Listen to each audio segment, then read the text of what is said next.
that I've been grappling with for so long. And now finally I had another answer. And that issue was that of James Bond. I'm a big fan of 007, License to Kill.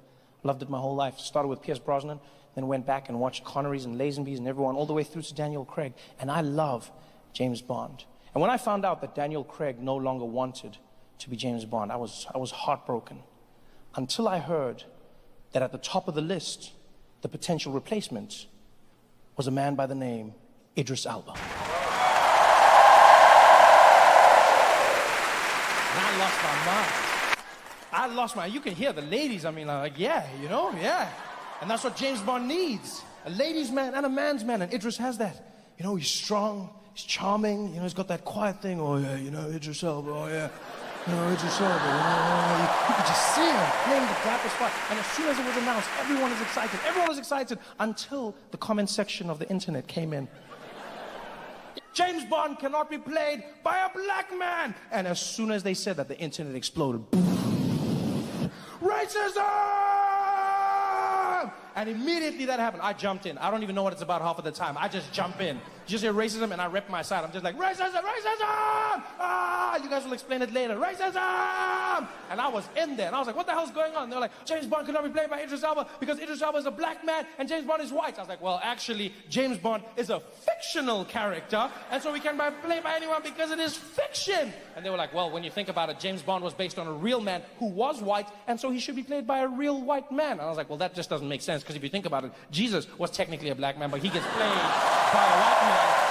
So I don't know what your point is, because that's never stopped me from receiving my blessings. I don't know what you're going on about. And they were like, you can't have it. I was like, racism, you can't have it, racism, you can't have it, racism! Black person in town. Your very existence defies your purpose. I'm not saying it's impossible. I'm just saying that would be the toughest James Bond movie that was ever made.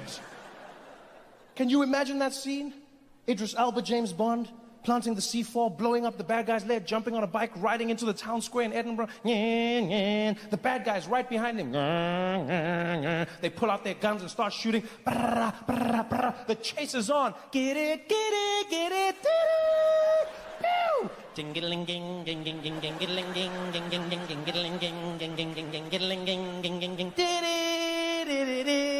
Idris Elba, James Bond, jumps off the bike, runs into a crowded town square. The bad guys are right behind him. He manages to shake them off, pops into a little alley, gets out on the other side, finds a crowded little marketplace, puts a scarf around his head, a fake beard, blends in with a group of monks walking by. The bad guys turn the corner. There he is! The movie will be 10 minutes long. It would end with James Bond panting in an alley. How did you find me?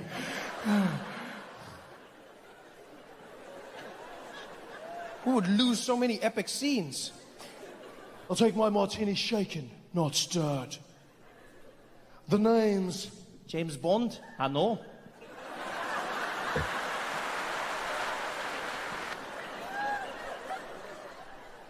I'm sorry, mate. Have we met? No. I just heard there was a spy in town. Figured it was you. What gave me away? Is it the way I dress? Oh, there's just something about you. Something like what? You know.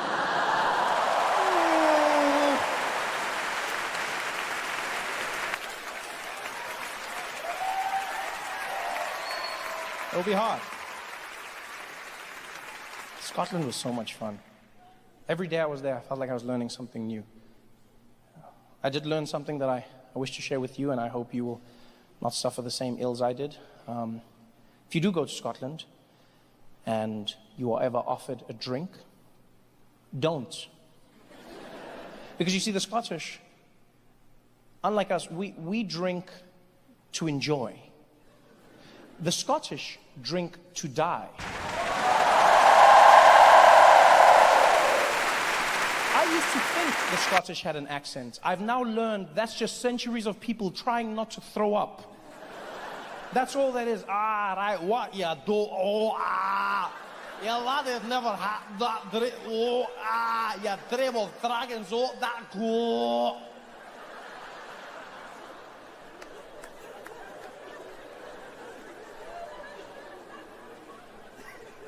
I made that mistake myself.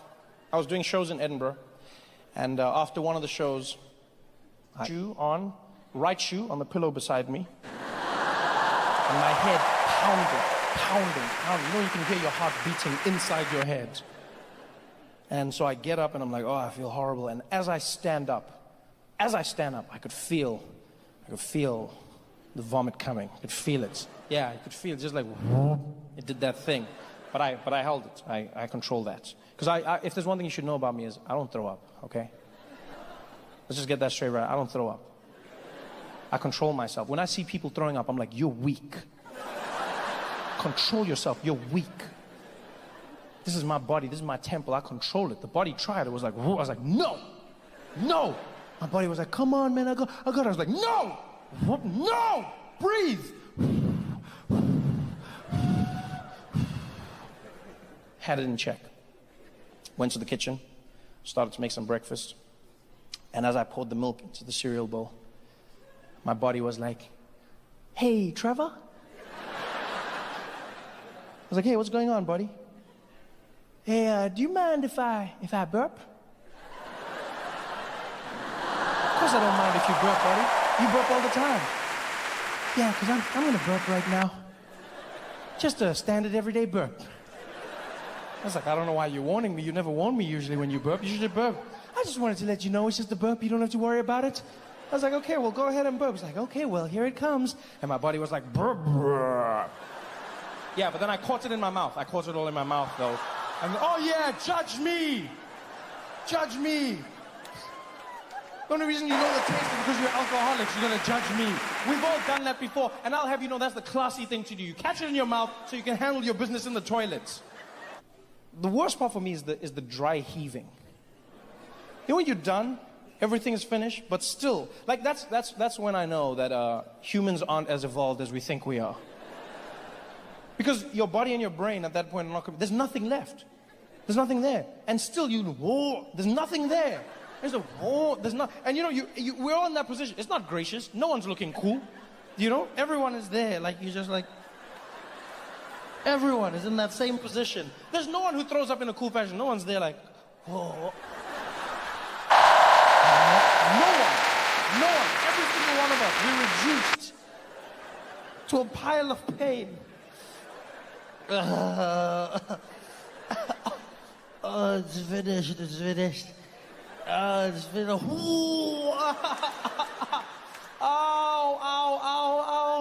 Oh, it's so sore. It's so sore. There's nothing there.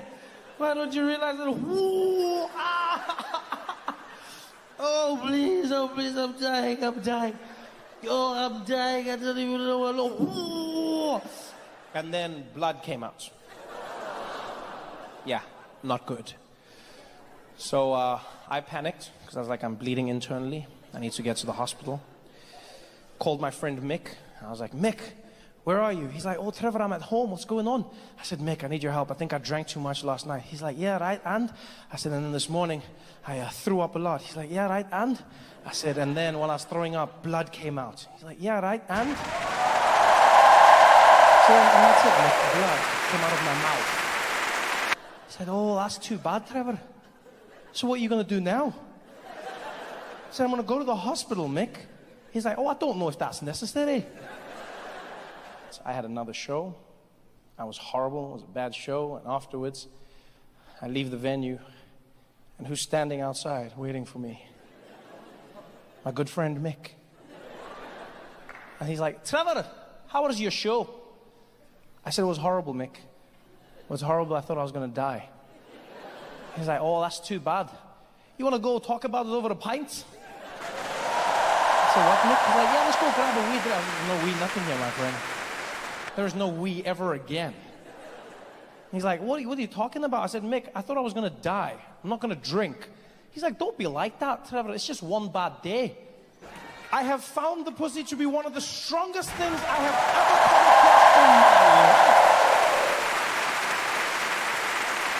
Don't be a pussy. Have you ever come across a pussy? The vagina is one of the most powerful. You realize vaginas can start revolutions and end wars. You realize even on a physical level, the vagina is one of the strongest things that have ever existed. Virtually indestructible. Many men in this room have tales of how they once defeated the pussy.